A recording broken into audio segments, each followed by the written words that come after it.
I was looking for sabi ko nga yung biblical principle, di ba? Kung anong itatanim, yan ang aanihin. But I was really praying. I was asking God, asking the Lord Holy Spirit to lead us. Dinala niya ako dito sa Psalm 9, 17 and 18. Sabi sa Psalm 9, 9, 17, 18, "The wicked will go down to the grave. This is the fate of all nations who ignore God. But the needy will not be ignored forever. The hopes of the poor will not always be crushed." So hindi po ako nag-focus doon sa the wicked will go down to the grave kasi mahirap po, lalo kung leader ka, sasabihin mo, siya righteous, siya wicked, etc. So let's let God judge. But we know that a community, a church, a nation, business can become wicked. Pero nakalagay dito kasi, this is the fate of all nations who ignore God. So rule number 1 for me now, sa lahat ng pinagdadaanan natin, even sa disputes among the senators, wag na natin sabihin ito, hindi ko naman sinasabi ako maka-Diyos, kayo hindi. Ang sinasabi ko, hindi natin pwedeng exclude ang Panginoon sa usapan kasi siya lumikha sa atin, siya may kapangyarihan. At ang sinasabi ko, hindi yung sinong kakampi ni Lord. Dapat tayo kumampi kay Lord. At sabi dito, hindi dapat i-ignore ang Panginoon. Pangalawa, the needy will not be ignored forever. So yes, nababanggit sa bawat speech sa SONA, I do believe all 24 senators care for the needy. Pero kahit papano po, nai-ignore pa rin kasi hindi rin natututukan. Yung lang Secretary of Health, bago po inalis ba o nag-resign talaga, sobra po ang dinulot na damage sa ating health system at sa mga hindi nabiling gamot, sa mga bakuna and everything. Tapos nakalagay dito, the hopes of the poor will not always be crushed.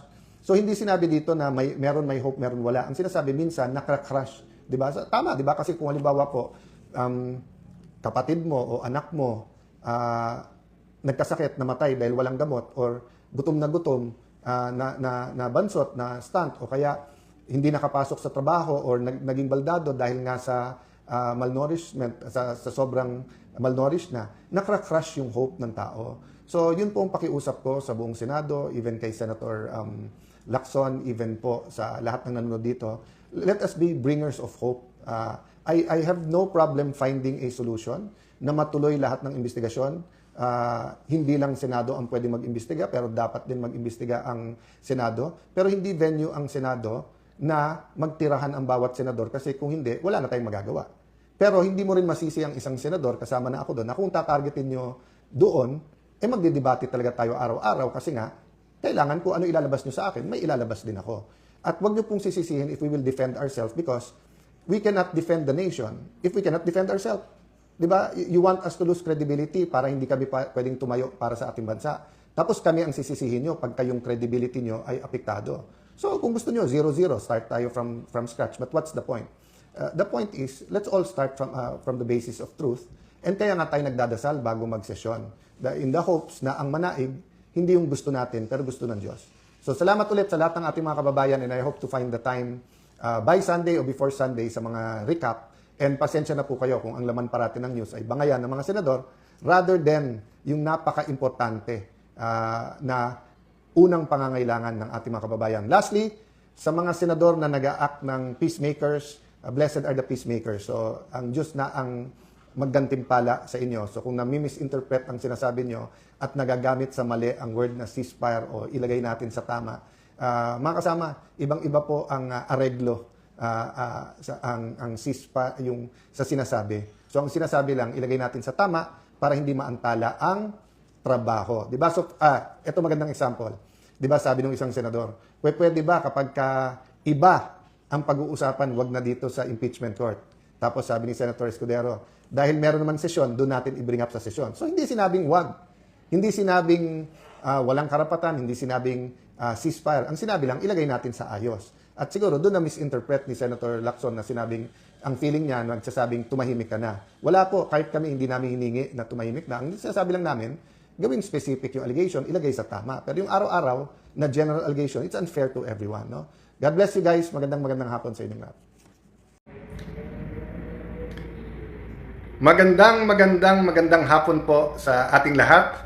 Good afternoon sa aking Facebook friends and family. I hope you're having a happy weekend. May magandang topic po tayo today. We will be talking about whose job is it? Kanino bang trabaho to? Or kanino bang responsibilidad ito? Okay? Whose job is it? So, babalikan natin yan. Let's start out, as we start out always, by praising God, thanking God. So isabay ko na sa pagbati ko sa inyo. Lord God, I thank you for Filipinos who are in Luzon, Visayas, Mindanao, sa ating hardworking Filipinos who are all around the world, taking care not only of themselves, but they're taking care of their family, and they're also fueling our economy. Lord, we thank you not only for the blessings, we thank you for all the struggles. So tandaan po natin lahat yon. Kailangan magpasalamat tayo sa Diyos sa lahat ng pagsubok, pag-usig, struggles natin. It's meant to make us even stronger. So watching from Hong Kong, si Mayo Nice. Andy, kamusta ka rin? Indaylin, good afternoon.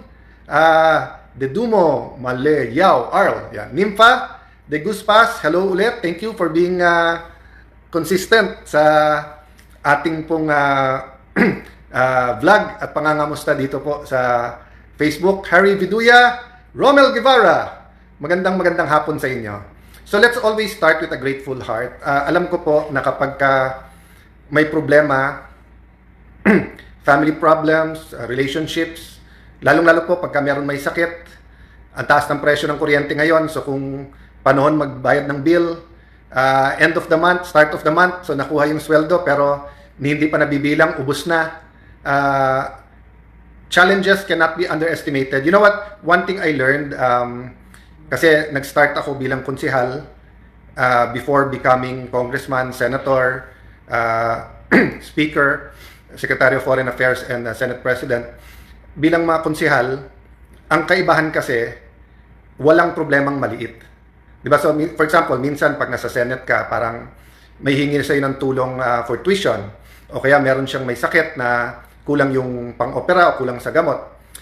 It's always important, pero minsan may tendency yung ibang, let's say, senators to say na, total, ako nagpasa ng PhilHealth bill o kaya naglagay ako ng napakalaking pondo sa DOH, so hindi ko man matulungan ng husto yung isang may sakit, natulungan ko naman kayong lahat, di ba?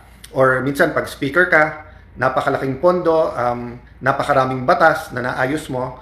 Pero yun nga, pag ikaw ay kagawad, konsehal, barangay captain, even mayors of municipalities na konti yung pondo, walang maliit at o malaking problema eh, di ba? So for example, yung isang nasa burol na hindi mailibing yung kanyang kamag-anak, for him or her, that is the biggest problem in the world.